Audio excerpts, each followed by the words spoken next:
Dans ce troisième épisode de la série consacrée à la synastrie amicale en astrologie, après le Taureau, voici le Gémeaux.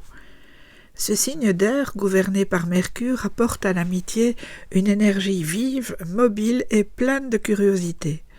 Avec lui, la relation respire, elle n'étouffe jamais, elle ne tourne pas en rond, elle ne s'enferme pas dans les habitudes. Le Gémeaux a besoin de sentir que l'échange reste vivant, que l'on peut parler, rire, se téléphoner pour un détail, disparaître un moment, revenir avec un sourire et reprendre la conversation comme si rien ne s'était passé. L'ami Gémeaux aime comprendre les autres, connaître les histoires, partager les idées.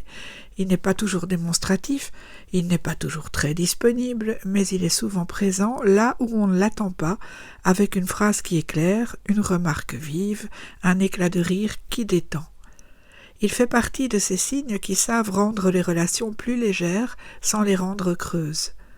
La parole joue un rôle essentiel, elle relie, elle rassure, elle fait circuler l'affection. En amitié comme en amour, le Gémeaux se méfie des liens qui enferment. Il aime la liberté, la possibilité de bouger, d'explorer, de garder plusieurs cercles autour de lui. Il peut connaître beaucoup de monde et tisser plusieurs amitiés sans se perdre. L'apparente dispersion ne signifie pas l'indifférence. Ceux qui comptent réellement tiennent une place durable. La fidélité existe, mais elle ne se mesure pas à la fréquence des rencontres. Elle tient à la complicité, au plaisir de se retrouver, à la facilité d'être soi. Les signes d'air comme la Balance et le Verseau partagent avec lui l'amour de l'échange. Avec la Balance, il y a l'harmonie, l'élégance, l'humour. Avec le Verseau, la liberté est totale, l'esprit est ouvert, la curiosité commune. Ces amitiés sont vivantes, faciles, toujours appréciées.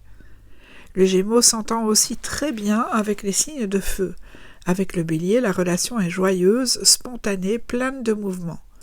Avec le Lion, l'amitié est brillante, chaleureuse, créative.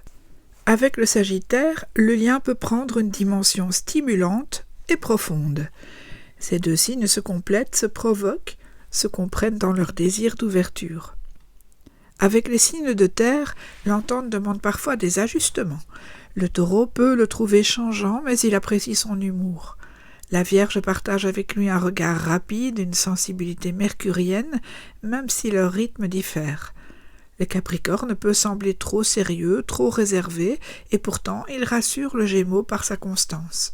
Si chacun respecte l'autre, la relation peut durer longtemps. Avec les signes d'eau, l'amitié peut être plus délicate. Le Cancer peut souffrir de ne pas toujours sentir la présence du Gémeaux. Le Scorpion, intense, peut le trouver superficiel, alors que ce n'est pas le cas.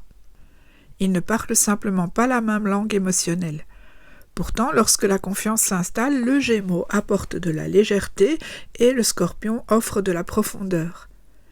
Avec les Poissons, la relation est mouvante, imaginative, parfois nébuleuse, mais elle possède un charme indéniable à condition de ne pas chercher à se retenir. Le Gémeaux en amitié ne promet pas la permanence immobile. Il promet le mouvement, la curiosité, l'échange sincère. Il n'aime pas les relations dramatiques, les émotions enfermantes, les reproches répétés.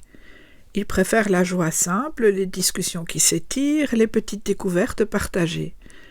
Une marche, un café, un message rapide peuvent suffire à nourrir le lien. L'important n'est pas le temps passé, mais la qualité de l'esprit. L'amitié avec ce signe ressemble à une fenêtre ouverte. L'air circule, la lumière entre, les idées se renouvellent. Il ne cherche pas à tout contrôler, il ne demande pas qu'on l'admire, il veut juste la complicité, la liberté et le plaisir d'être ensemble. Si vous acceptez cette manière de vivre, le Gémeaux devient un ami précieux, vif, drôle, surprenant, fidèle à sa façon. À bientôt pour un prochain épisode.